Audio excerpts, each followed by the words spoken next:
శివాయ. ఓం నమో నారాయణాయ.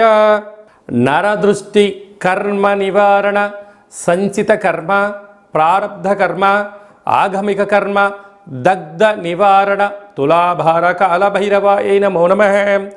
ఓం దిగంబరాయ విద్మహే గజవాహనాయ ధీమహి తన్నో కపాలకాలభైరవ ప్రచోదయాతు. ఓం ఇంద్రాణీ శక్తిదేవ్యై నమోస్తుతే. హరి ఓం. మా ఛానల్కి స్వాగతం. చూస్తున్న వీక్షకులకు, ప్రేక్షకులకు, ప్రియ కాళభైరవ భగవద్బంధులకి స్వాగతం పలుకుతూ, మమ్మల్ని ఎంతగానో ఆదరిస్తూ ఉండబడినటువంటి ప్రియ సోదర సోదరీమణులకు, సనాతన ధర్మ సంరక్షకులకు, వీక్షకులకు, జ్యోతిష్య అభిమానులకు అందరికీ స్వాగతం పలుకుతూ, అందరికీ జంధ్యాల పండుగ శుభాకాంక్షలు, రాఖీ పూర్ణిమ శుభాకాంక్షలు, రక్షాబంధన్ శుభాకాంక్షలు, అట్లనే కృష్ణ పరమాత్ముని కృష్ణాష్టమి జయంతి పండుగ శుభాకాంక్షలు. 16/8/2024 నుండి 31/8/2024 వరకు పుట్టినటువంటి వారందరికీ కూడా ముందస్తుగా జన్మదిన శుభాకాంక్షలు. గతంలో వివాహం చేసుకున్న వారికి వివాహ వార్షికోత్సవ శుభాకాంక్షలు. ద్వాదశ రాశుల్లో గ్రహ గమనాల్ని ఒకసారి పరిశీలన చేద్దాం. వృషభ రాశిలో కుజ భగవానుడు మరియు గురు సంచార స్థితి. 12 సంవత్సరముల తర్వాత వృషభ రాశిలో గురుమంగళ యోగంతో సంచార స్థితి ఉండడం. సింహరాశిలో 12 సంవత్సరాల తర్వాత రవి స్వక్షేత్రకంగా ఉంటూ బుధ శుక్ర కలయిక త్రిగ్రహ కూటమి సంచార స్థితి. కన్యరాశిలో కేతు సంచార స్థితి. కుంభరాశిలో 30 సంవత్సరముల తర్వాత శని భగవానుడు వక్రగమన సంచార స్థితి. మీనరాశిలో రాహు సంచార స్థితితో ద్వాదశ రాశుల్లో గ్రహ గమనాలు ఈ విధంగా ఉన్నాయి. మేషరాశి వారికి 12 సంవత్సరాల తర్వాత గురుమంగళ యోగం సంచారం చేయగా ఎలాంటి ఫలితాలు ఉంటాయో ఈ వీడియోలో సవివరంగా సంపూర్ణంగా తెలుసుకుందాం. మేషరాశిలో ఏ నక్షత్రాలు వస్తాయనగా అశ్విని నక్షత్రంలో 4 పాదాలు, భరణి నక్షత్రంలోని 4 పాదాలు, కృతికా నక్షత్రంలోని 1 పాదం కలిపితే మేషరాశి అవ్వడం జరుగుతుంది. చాలామందికి పుట్టినటువంటి కాల సమయంలో డేటా బర్త్లు లేనటువంటి కారణం వలన పేరు యొక్క మొదటి అక్షరాన్ని అనుసరిస్తూ రాశిని తెలుసుకునే ప్రయత్నం చేద్దాం. చూ, చే, చో, లా, లీ, లు, లే, లో, ఆ అక్షరాల వారందరూ కూడా మేషరాశి జాతకులే. మేషరాశికి అధిపతి కుజుడు. ఆ కుజ భగవానుడు 12 సంవత్సరాల తర్వాత గురువుతో వృషభ రాశిలో సంచారం చేయడం జరుగుతుంటుంది. ఇది ఒక అద్భుతమైన యోగము అనుకోవచ్చు. అంటే స్థిరాస్తులు, చరాస్తులు, భూమి, ఫామ్ హౌసు, విల్లాలు, అలాగనే శత్రువులపైన విజయం సాధించడాలు, రాజకీయ క్షేత్రాల్లో కానీ, ప్రభుత్వ ఉద్యోగ ప్రయత్నంలో కానీ, విదేశాలకు వెళ్ళాలి అనుకుంటున్న వారందరికీ కూడా ఇది చాలా మంగళకరము అని చెప్పి భావించగలరు. ఎందుకంటే మంగళకరుడైనటువంటి మంగళుడు వృషభ రాశిలో 2వ స్థానంలో ధనావాకు కుటుంబ స్థానంలో సంచారం చేయడం అనేటువంటిది మేషరాశి వారికి ఒకందుకు అద్భుతమైన యోగంగా గమనించగలగాలి. కాకపోతే 2వ స్థానంలో కుజుడు సంచారం చేసినప్పుడు కొద్దిపాటిగా కుజ సంచార స్థితిలో కుజదోషంగా ఉంటుంది కనుక ధనపరమైన చిక్కులు ఉండే అవకాశాలు ఉన్నాయి. కనుక దయచేసి ఎవరికి అప్పులు ఇవ్వద్దు, అప్పులు కూడా తెచ్చుకోవద్దు. ఉండబడిన వాటితో సర్దుకోపోగలిగితే, ఖర్చులను నియంత్రించగలిగితే మేషరాశి వారికి ఉన్నంత అదృష్టం మరొకరు ఎవరు లేరు అని చెప్పి గమనించగలగాలి. అలాగనే 12 సంవత్సరాల తర్వాత జరుగుతున్నటువంటి కలయిక అని చెప్పి గమనించాలి. ఏడాది తర్వాత రవి భగవానుడు స్వక్షేత్రకంగా ఉంటూ అక్కడ బుధుడితో కలిసి ఉండడం వలన బుధాదిత్య రాజయోగము, అక్కడే శుక్రుడితో కలిసి ఉండడం వలన నూతనమైన వాహనాలు, సంపూర్ణమైనటువంటి కొత్త విలాసవంతమైన వస్తువులు, ఎలక్ట్రానిక్ వస్తువులు, నూతనంగా వివాహమైన వారికి పుత్రిక సంతాన యోగ్యత, అలాగనే తల్లిదండ్రుల నుంచి పిల్లలకు, పిల్లల నుంచి తల్లిదండ్రులకు స్థిరచరాస్తులు వచ్చేటువంటి అవకాశాలు, భాగస్వామి వ్యాపారాల్లో అద్భుతమైన విజయం మీ సొంతం అవుతుందని చెప్పి గమనించాలి. అలాగనే 30 సంవత్సరముల తర్వాత శని భగవానుడు వక్రగమనంలో కుంభరాశిలో సంచారము చేయనప్పుడు వీరికి పట్టిందల్లా బంగారం అవ్వడం, నీటి వ్యాపారాలు, భూమి వ్యాపారాలు, విదేశీ వస్తువులు, transports, exports, software, hardware, animations, creativity రంగాలు, వ్యవసాయ సోదరీమణులు, గృహ భవన నిర్మాణ కార్యక్రమం చేసేటువంటి వారు, ఇంటీరియర్ డెకరేషన్ చేసేవారు, ఇంటికి అంటే ఇటుక, ఇసుక, సిమెంట్ వ్యాపార కార్యక్రమాలు చేసేవారందరికీ కూడా చాలా మంచి కాలం అని చెప్పి గమనించాలి.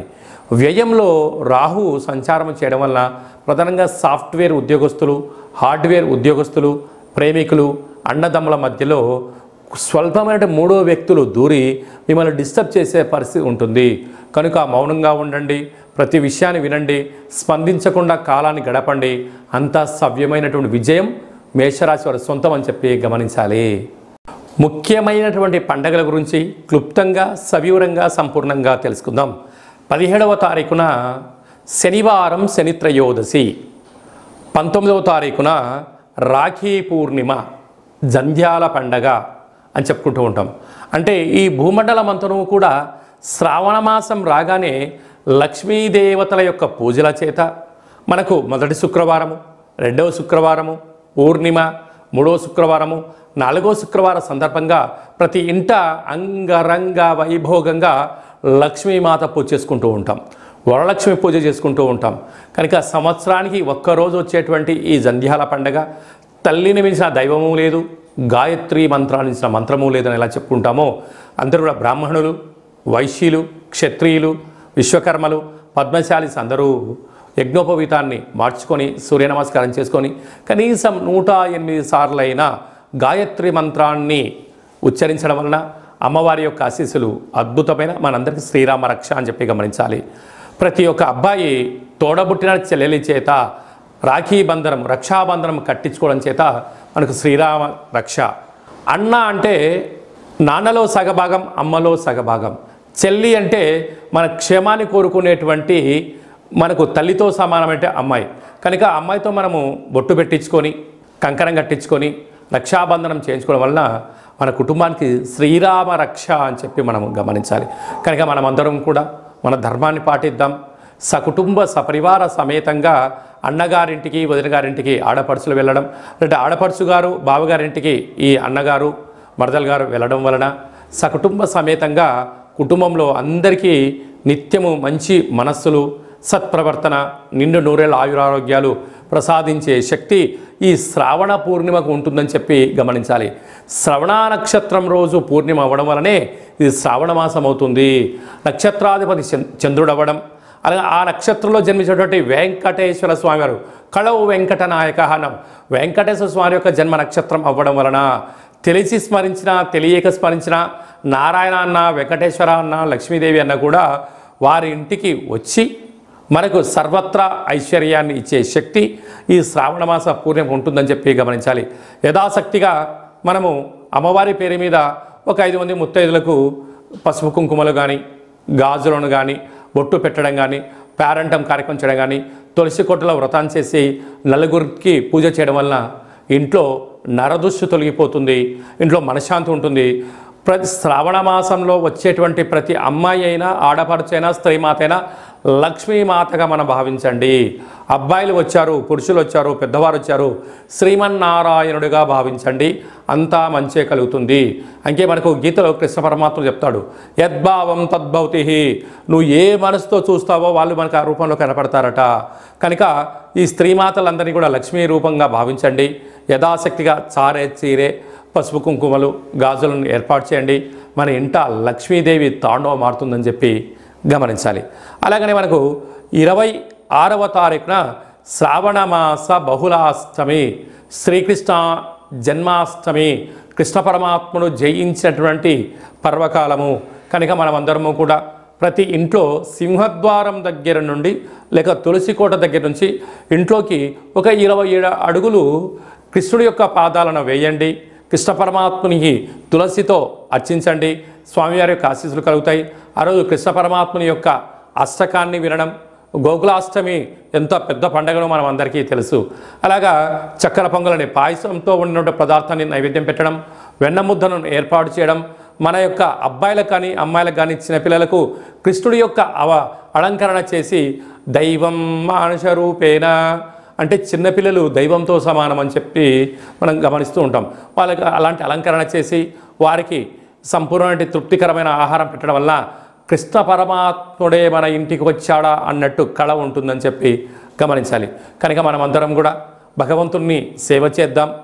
కష్టాలు రాకుండా ఉండేదానికన్నా ఎంతటి కష్టం వచ్చినా దాన్ని అధిగమించే ధైర్యాన్ని ప్రసాదించమని భగవంతుని కోరుకుందాం.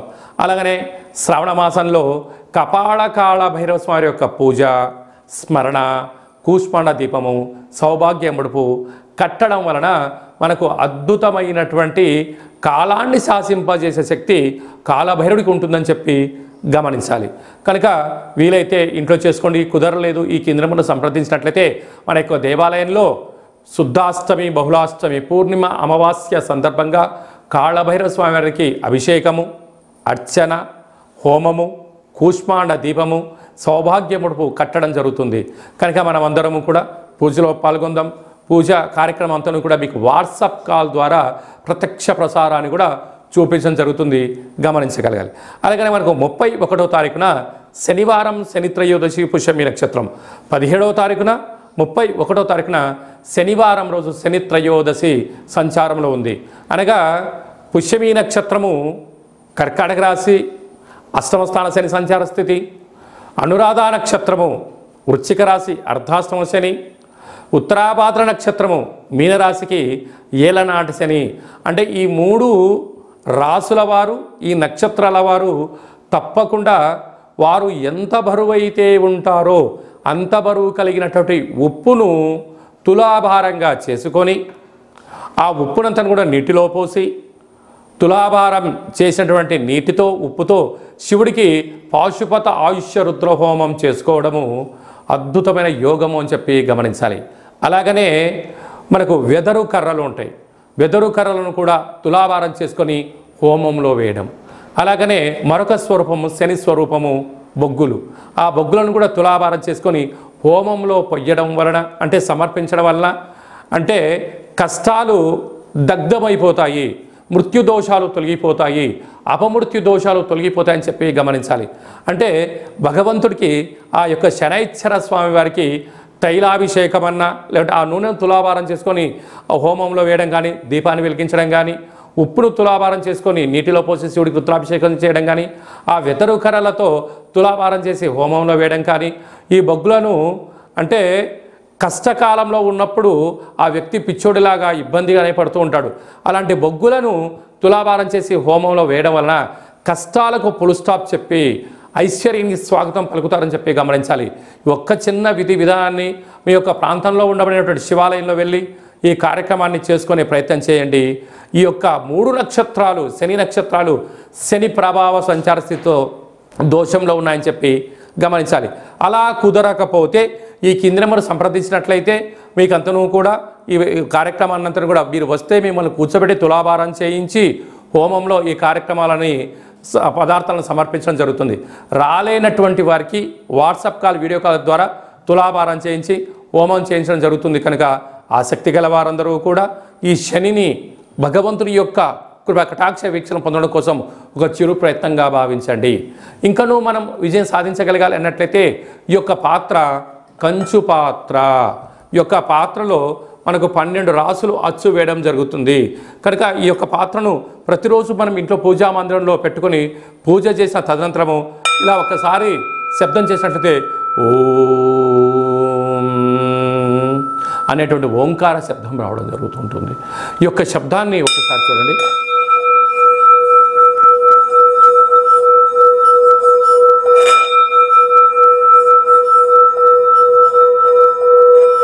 ఈ యొక్క శబ్ద తరంగాల్ని ఇంట్లో అలా ఏర్పాటు చేయడం వలన ఇంట్లో ఉండబడినటువంటి నరదృష్టి, తంత్రదోషాలు, తాంత్రిక దోషాలు తొలగిపోయి ఐశ్వర్యం మనకు కలుగుతుందని చెప్పి గమనించాలి.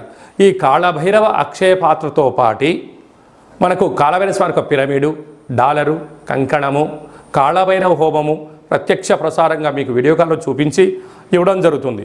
అలాగనే 27 రకాల వస్తువులతో దిష్టి తీయించడం కూడా జరుగుతుంది. కనుక ఆసక్తి గలవారు ఈ కింద నెంబర్ సంప్రదించి అక్షయ పాత్రను సొంతం చేసుకోగలరు. మీ వ్యక్తిగత జాతకం తెలుసుకోవాలనుకుంటున్నారా? మీ పేరు, పుట్టినటువంటి కాల సమయంలో తేదీ, నెల, సంవత్సరం, సమయం రాసి మీరు వాట్సాప్లో పంపించగలిగినట్లయితే 100 సంవత్సరాల జాతకాన్ని సంపూర్ణంగా సవివరంగా అచ్చ తెలుగులో రాసి పంపించడం జరుగుతుంది.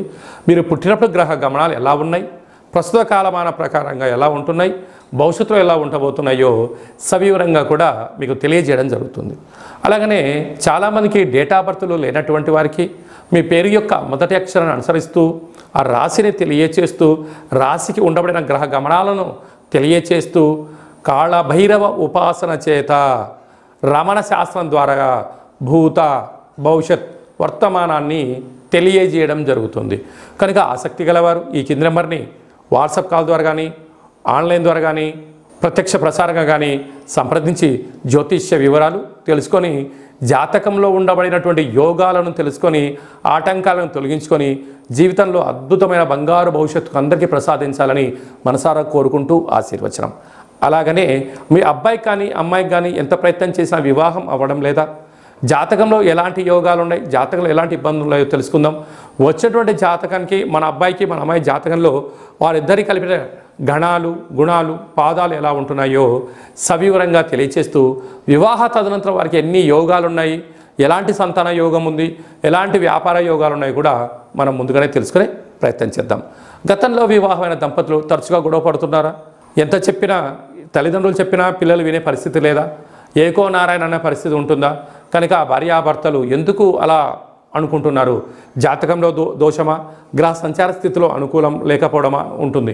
కనుక వారిద్దరి యొక్క పేర్లను గోత్రనామాలను వారి యొక్క జాతకాలు పంపించినట్లయితే చూసి వాళ్ళిద్దరూ పార్వతీ పరమేశ్వరులు ఎలా కలిసి ఉంటున్నారో అలా కలిసి ఉండే ఆధ్యాత్మికమైన సలహా సూచన ఇవ్వడం జరుగుతుంది. కనుక మనం అందరం కూడా కష్టాలను తొలగించుకుందాం, ఐశ్వర్యానికి స్వాగతం పలుకుదాం. అందరికీ మరొక్కసారి కాళభైరవ స్వామి యొక్క ఆశీస్సులు శుభాకాంక్షలు. అందరికీ శుభం జయం లాభం జరగాలని కోరుకుంటూ ఆశీర్వచనం. ఓం శతమానం భవతి శతాయు పురుష సతేంద్రియ ఆయుష్యేవేంద్రియే ప్రతిష్టతి ధనం ధాన్యం బహుపుత్రలాభం శత సంవత్సరం దీర్ఘమాయు సర్వే జనా సుఖినో భవంతు లోకా సమస్తా సుఖినో భవంతు. సర్వం శ్రీకృష్ణార్పణమస్తు. హరి ఓం. ఈ వీడియో మీకు నచ్చినట్టయితే లైక్ చేయండి, షేర్ చేయండి, మా ఛానల్ని సబ్స్క్రైబ్ చేసుకోండి. అందరికన్నా మీ వ్యక్తిగత జాతకాన్ని మీరు ముందే తెలుసుకోవాలనుకుంటున్నారా? అందరికన్నా విజయ పరంపర మీ ఒక్కరికే కావాలనుకుంటున్నారా? అందరికన్నా ఐశ్వర్యాన్ని ఆనందాన్ని సంపాదించేటువంటి ఆధ్యాత్మిక సలహాలు అందరికన్నా ముందే మీరు వినాలనుకుంటున్నారా? అయితే గంట సింబల్ ప్రెస్ చేయండి, అలానే బటన్ కూడా తెలియచేయండి. మీరు ఎవరి క్షేమాన్ని అయితే కోరుకుంటున్నారో, మీ క్షేమాన్ని ఎవరైతే కోరుకుంటున్నారో వారందరికీ ఆధ్యాత్మికమైనటువంటి వీడియోని షేర్ చేసి భగవంతుడి యొక్క ఆశీస్సులు పొందగలరు.